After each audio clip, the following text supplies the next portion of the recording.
미흡했던 이벤트를 갖고 시작을 해볼게요. 우선 이벤트란 친구는 웹브라우저에서 발생한 모든 일들을 뜻하는데, 예로 사용자가 버튼을 클릭했거나 키보드를 누르거나 웹페이지가 로드되거나 스크롤 내리는 등 모든 일들을 뜻해요. 그래서 이처럼 브라우저에서 발생한 일들은 결국 돔 요소들이랑 관련이 있습니다. 다만 개발자 입장에서는 이 어떤 이벤트가 먼저 발생했는지 순서를 확인을 할 수가 없어요. 순서를 확인할 수 없다는 표현보단 어떤 이벤트가 먼저 발생할지 파악을 할 수가 없는데, 실제로도 사용자가 클릭을 먼저 할지 아니면 스크롤을 먼저 내릴지 그걸 알 수 없는 것처럼 파악을 할 수 없어서, 이벤트가 발생하면 누군가가 이 이벤트를 감지하고 그 이벤트에 따라서 어떻게 처리할지 구현을 해줘야 됩니다. 그래서 여기 보이는 코드를 실행시켜서 이벤트가 만약에 발생하게 되면은 그에 맞는 반응을 하도록 해줘야 되는데요. 따라서 이벤트는 일반적으로 함수에 연결되고, 해당 함수는 이벤트가 발생하기 전까지 기다리고 있다가 이벤트가 발생하는 동시에 실행되게 됩니다. 그리고 이런 동작을 하게 해주는 함수를 이벤트 핸들러라고 불러요. 그래서 이 예색 코드 같은 경우에는 버튼 돔 요소에다가 이벤트 리스너 클릭이라는 이벤트가 발생했을 때 요 얼르트로 클릭이라는 메시지를 출력을 하게 이렇게 이벤트를 등록을 시켜 놓은 거죠. 그래서 우선 이벤트에 대해서 더 깊게 다루기 전에, 자바스크립트를 접하게 됐을 때 가장 많이 듣게 되는 표현이, 자바스크립트는 싱글 스레드의 이벤트 드리븐 프로그래밍 언어라고 해요. 이는 자바스크립트가 스레드 하나만 갖고 코드를 불러와서 처리를 하고 발생한 이벤트들에 맞춰서 로직을 처리한다는 뜻인데요. 궁금한 점이, 자바스크립트에 스레드가 하나밖에 없다면은 어떻게 비동기적으로 발생하는 다양한 요청들을 처리를 할 수 있을까요? 이거는 이제 브라우저가 활용하는 자바스크립트 엔진을 살펴보면은 좀 더 쉽게 이해할 수 있습니다. 자바스크립트는 기본적으로 웹브라우저나 노드.js랑 같은 환경에서 실행이 돼요. 여기서 브라우저랑 노드.js의 공통점은 둘 다 V8 엔진으로 자바스크립트 코드를 실행을 시킨다는 점이에요. 그래서 보면은 V8 엔진은 C++ 언어로 개발이 됐거든요. 근데 이 C 언어는 다른 스크립트 언어들이랑은 다르게 아무래도 메모리 레벨 언어다 보니까 컴퓨터 내부 프로세스들도 직접 관리를 할 수 있습니다. 그래서 V8 엔진 소스 코드 내부를 살펴보면은 자바스크립트 코드를 읽어오는 목적의 코드들이 있고, 그 외에 운영체제에서 제공해주는 네트워크 연결이나 멀티스레딩이라든지 그런 식으로 기능을 제공해주는 코드들이 또 있어요. 여기서 네트워킹 기능이라고 하는 거는 말 그대로 네트워크 요청을 보내거나 웹브라우저 등에서 제공해주는 API들을 뜻합니다. 따라서 자바스크립트는 스레드가 하나뿐이어도 다양한 작업들을 동시에 처리를 할 수가 있는데요. 이러한 동시성을 제공해주는 요소가 우리가 많이 들었던 이벤트 루프예요.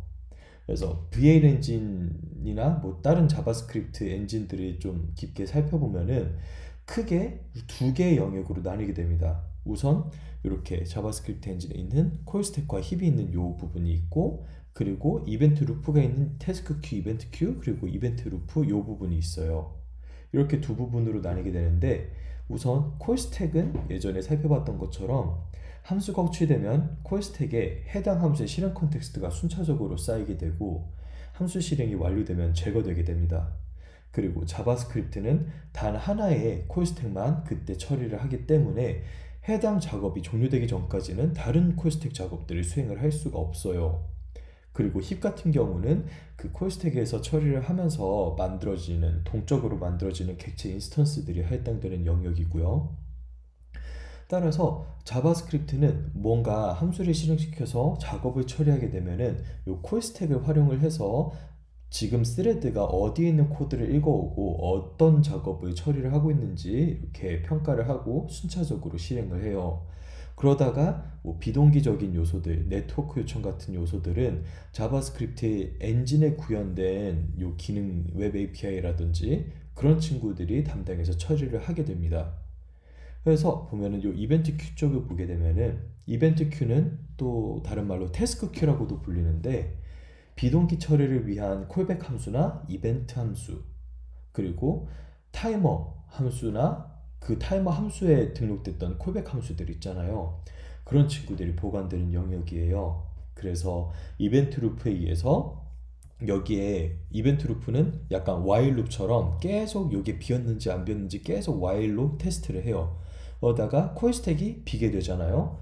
그럼 이 이벤트 큐에서 처리가 완료된 작업들을 콜 스택이 비었다면 그때 이제 콜 스택에 올려서 그 함수를 콜백 함수를 처리를 하도록 해줍니다.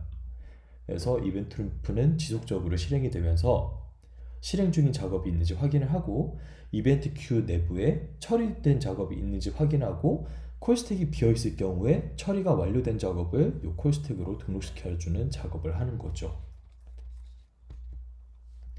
그래서 요 위에 있는 이 코드를 실행을 시키면은 이제 제가 그 코드 예시를 어디다가 적어놨는데 잠시만요.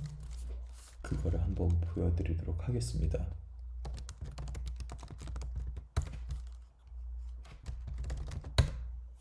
노션 페이지에 있어가지고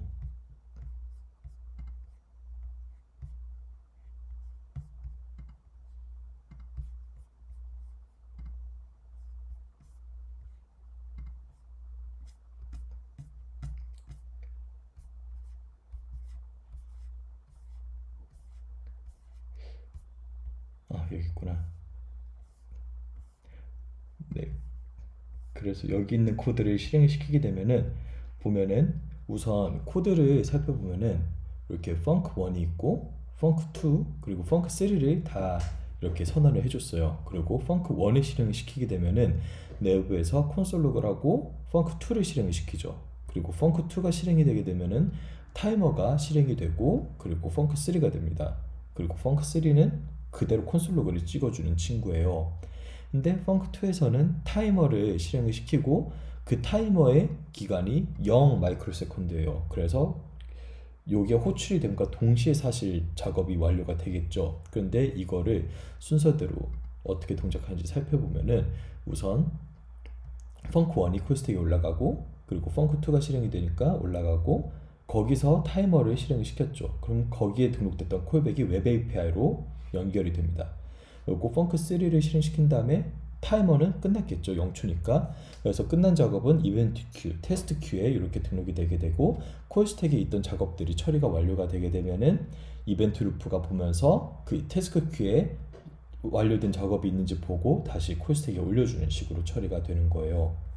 그래갖고 아까 설명드렸던 것처럼 구현이 됐던 걸 볼 수 있고 요 영상은 노션 페이지에 이렇게 첨부를 해놨으니까 여기 위에 있는 코드랑 비교를 해서 살펴보시면 될 것 같습니다. 그러면 이제 도매 이벤트를 한번 살펴볼게요. 도매 할당된 이벤트 핸들러도 아까 봤던 예제랑 똑같이 동작을 하게 돼요. 그래서 funk1이 호출되게 되면은 얘가 콜스택에 등록이 되고 funk1에서 호출된 funk2가 호출이 되겠죠. 그래서 이 친구도 스택에 등록이 됩니다. 그런 다음에 이 add 이벤트 리스너가 등록이 되게 되는데 이때 전달받은 콜백 함수는 해당 동 요소가 클릭돼서 이 클릭이라는 이벤트가 발생했을 때 태스크 큐로 이동을 하게 돼요. 그리고 콜 스택이 비워지게 되면은 요 처리를 했던 태스크 큐에서 처리를 했던 그 핸들러 함수가 다시 콜 스택으로 올라가게 돼서 아까 살펴봤던 그 다이어그램이랑 똑같은 형식으로 동작을 하게 되는 거죠. 그래서 이벤트 핸들러를 등록하기 위해서는 여러 가지 방법을 사용할 수 있는데 첫 번째로는 인라이너로 등록하는 방법이 있어요. 그거는 바로 이렇게 버튼에 onClick, myHandler 이런 식으로 등록하는 방식이 있고 두 번째로는 프로퍼티에다가 함수로 바인딩을 시키는 방법이 있습니다. 근데 이런 경우에 좀 위험한 게 인라인으로 등록하게 되면은 만약에 하나의 요소에다가 여러 핸들러를 등록을 하고 싶으면은 여기에 함수 이름을 넣고 그 세미콜론을 쳐준 다음에 또 다른 함수 이름을 써주면 돼요. 근데 이런 식으로 프로퍼티에 바인딩을 하게 돼 버리면은 온클릭에는 무조건 하나의 이벤트 핸들러밖에 등록이 될 수 없습니다. 그리고 마지막 방법으로는 add event listener 방식이 있는데 실제로 가장 많이 활용되는 방식은 요거고요.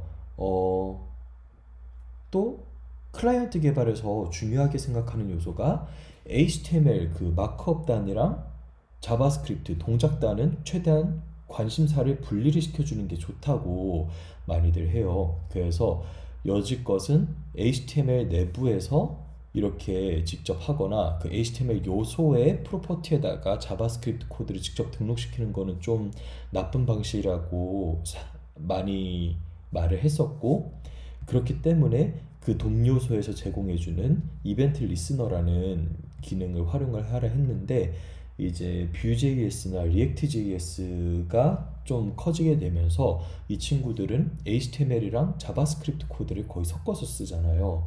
그래서 그런 분리가 살짝 모호해지는 감이 없지 않아 있습니다. 그렇지만 이제 마크업 단에서 깔끔하게 처리하기 위해선 이벤트 리스너, 애드 이벤트 리스너 방식을 쓰는 게 좋습니다. 그리고 이벤트 핸들러 내부에서의 디스 같은 경우에 이제 인라인으로 구현을 하게 되잖아요. 그럼 인라인으로 구현을 하게 되면은 이렇게 일반 함수로 호출이 되기 때문에 일반 함수 내부에 사용된 디스는 글로벌이었잖아요. 그래서 윈도우가 출력되게 되고요. 프로퍼티 바인딩을 활용을 하게 되면은 이 프로퍼티는 그 btn이라는 돔 요소 그 객체 오브젝트의 메소드이기 때문에 메소드 내부에 구현된 디스로 실행이 되게 돼요. 그래서 메소드 내부에서 디스를 출력을 시키면은 해당 메소드를 실행시켰던 요소가 이제 그 디스 객체로 등록이 되잖아요. 그래서 프로퍼티 바인딩을 활용하면은 이제 그 바인딩된 요소를 디스로 가리키게 됩니다. 마지막으로 add 이벤트 리스너 같은 경우에는 지정된 이벤트는 콜백 함수지만 결국 이벤트 핸들러 내부의 디스는 요 이벤트 리스너에 바인딩된 요소를 가리켜요. 그래서 결국에 요 디스는 요 바인딩된 요소를 이 버튼 요소를 가리키게 됩니다.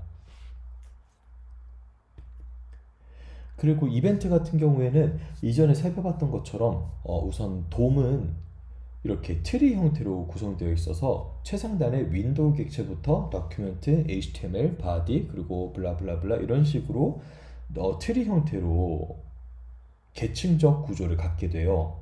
따라서 이벤트가 HTML 요소에서 발생하게 되면은 그 이벤트도 트리를 따라서 전파되게 되는데, 전파되는 방향에 따라서 이벤트 버블링이랑 이벤트 캡처링으로 나눠서 구분을 합니다. 그래서 이거를 쉽게 설명하자면은 자식 요소에서 발생한 이벤트가 부모 요소로 전파되는 경우를 이벤트 버블링이라고 해요. 이렇게 자식 요소에서 발생해서 위로 올라가는 거를 뭐 물속에서 숨을 후 내쉬면 버블이 올라가니까 그것처럼 이벤트 버블링이라 하고, 부모 요소에서 자식 요소로 내려가는 친구를 이벤트 캡처링이라고 합니다. 따라서 이벤트가 발생하게 되면은 이벤트들은 무조건 캡처링으로 시작을 해서 버블링으로 종료가 되게 됩니다. 그래서 요거 라이브 코딩 세션이라고 써놨는데, 잠시만요. 얘가 슬라이드를 하나만 더 킬게요. 제가 메모로 작성을 해놓은 친구가 코드를 메모로 작성을 해놔가지고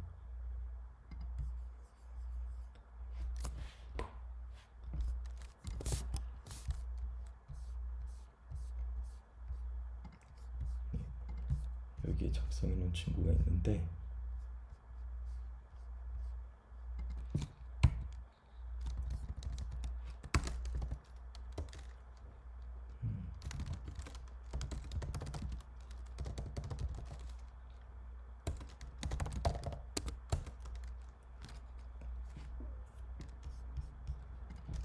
해서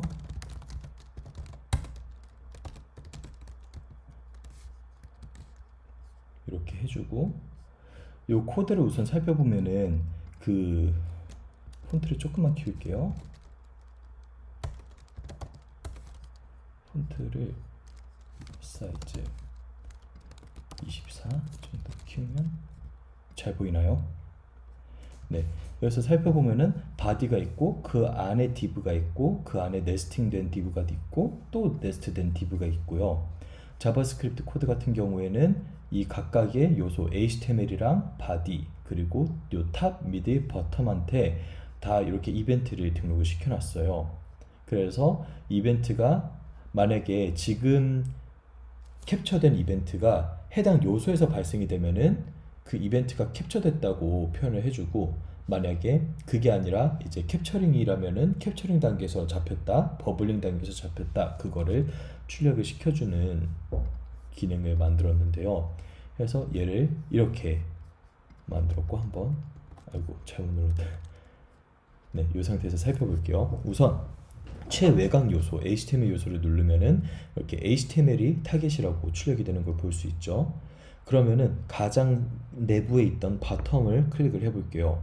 바텀을 클릭하게 되면은 우선 HTML 최상단 요소에서 캡처링이 일어났고, 그 내부의 바디에서 캡처가 일어나고, 그 다음에 하위에 있는 탑이 캡처가 됐고, 그 하위에 있는 미드가 캡처가 된 다음에 이제 버텀이 그 이벤트의 타겟이 됩니다.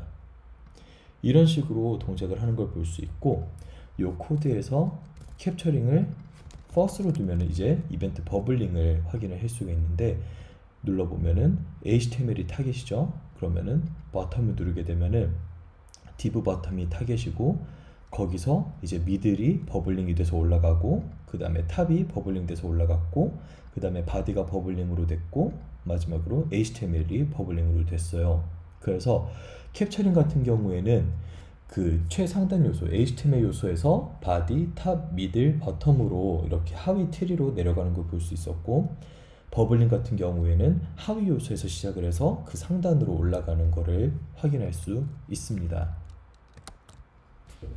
그래서 요거를 한번 보여드리고 싶었고요. 이런 식으로 이벤트가 한번 클릭하게 되면 결국 2번 잡히게 돼요. 해당 이벤트가. 그 뜻이 뭐냐면은, 만약에 우리가 아까 봤던 이 친구에서 뭐 미드나 탑을 클릭을 하잖아요. 그러면 이 탑은 우선 이벤트 캡처링 단계에서 한번 잡히게 되고, 이벤트 버블링 단계에서 잡히게 됩니다. 그 뜻은 뭐냐면은, 클릭 이벤트라는 거는 결국 이 상단에 있던 친구들한테도 다 전파가 되어 버린다는 거예요. 그래서 우리는 요 미들 박스를 클릭을 했지만 탑도 그 클릭이라는 이벤트를 받아와서 얘도 이거가 미들에서 잡혔나 탑에서 잡혔나는 신경 쓰지 않고, 일단 클릭이란 요소가 이벤트가 발생했는데 그게 캡처링을 통해서 나한테 왔고, 그리고 내가 만약에 그 클릭이라는 이벤트를 처리하는 요소가 있다, 그러면은 나한테 처리하라 명령이 온 것도 아닌데 내가 처리를 해버리는 경우가 있단 말이에요. 그래서 그거를 좀 주의를 하기 위해서 이벤트 위임이라는 친구를 활용을 하는데, 좀 까다롭게 나누자면은 이렇게 UL로 그 포스트 리스트를 만들었어요. 그리고 각각 포스트마다 이렇게 리스트를 만들어서 해주고, 그 리스트들을 다 클릭을 했을 때 해당 리스트의 아이디를 출력을 하게 했어요. 이렇게. 근데 이런 식으로 코드 구현을 하게 되면 발생하는 문제가 뭐냐면은, 우선 아까 살펴봤던 그 뭐 포스트 2나 3가 다른 요소들의 이벤트까지 가져올 리는 없잖아요. 어차피 이 li는 같은 UL 내부에 같은 레벨에 존재하기 때문에 다른 이벤트를 받아올 리는 없는데, 이렇게 하게 되면은 이벤트 리스너가 이 리스트가 만들어질 때마다 저희가 하나씩 다 등록을 해줘야 돼요. 그래서 코드 실행 속도도 엄청나게 저하시키고, 코드도 길어질 뿐만 아니라 작성하기도 힘들고, 아직 존재하지 않는 리스트에 대해서 이벤트를 연결시킬 수도 없습니다. 그래서 이런 경우 어떻게 해결하냐면은, 이런 식으로 최상단에 해놓고 그 이벤트를, 지금 리스트라는 친구가 포스트 리스트 요 UL 있죠, 이 친구한테 클릭 이벤트를 등록을 시켜버려요. 요 내부에 있는 요소들한테 등록을 하는 게 아니라 요 상단에 있는 친구한테 이벤트를 등록을 시켜요. 그런 다음에 클릭된 요소를 뭐가 됐든 얘가 이벤트 캡처링을 통해서 이벤트가 내려갈 거고, 버블링을 통해서 올라오잖아요.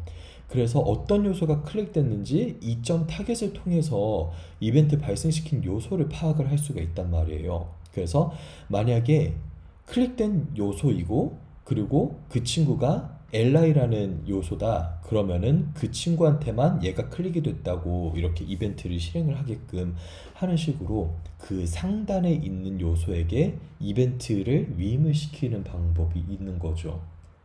이렇게 하게 되면은 이벤트 캡처링이랑 버블링을 활용을 해서 각 요소마다 이벤트를 등록해주지 않았기 때문에 훨씬 퍼포먼스적으로도 빠르고, 그 각 요소들마다 우리가 직접 구현을 해주지 않아도 돼서 코드도 훨씬 간결하게 작성을 할 수가 있는 거죠.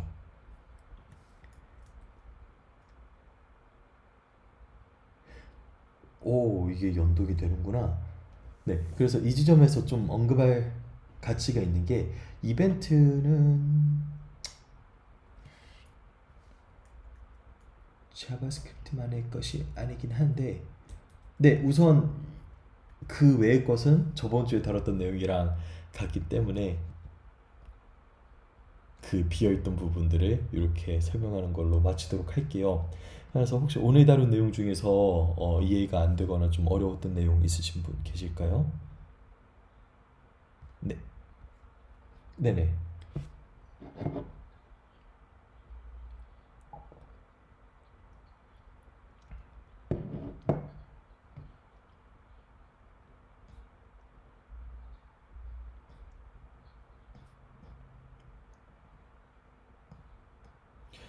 음, 그러니까 만약에 레이어가 이렇게 있는데 여기에 있던 요소가 여기 있더라도 발생을 하느냐 그 뜻인데, 실제 얘가 배치된 레이어랑은 상관없이 이전에 설명드렸던 대로 그 동트리 계층이 있잖아요. 그 상부에서 하부 계층으로 무조건 캡처링이 전파가 되고 버블링으로 올라오게 돼요. 그래서 이 요소의 위치가 얘랑 멀리 떨어져 있다. 얘가 여기에 위치해 있지만 이 요소는 위에 있다. 그런 거랑은 상관없이 그냥 그 네스티드 된 요 단계에 따라서 그 이벤트가 전파가 되게 됩니다. 네, 좋은 질문 감사합니다. 또 왜 궁금한 점 있으신 분 없다고 생각하고 이벤트는 여기서 마치도록 하겠습니다. 종료.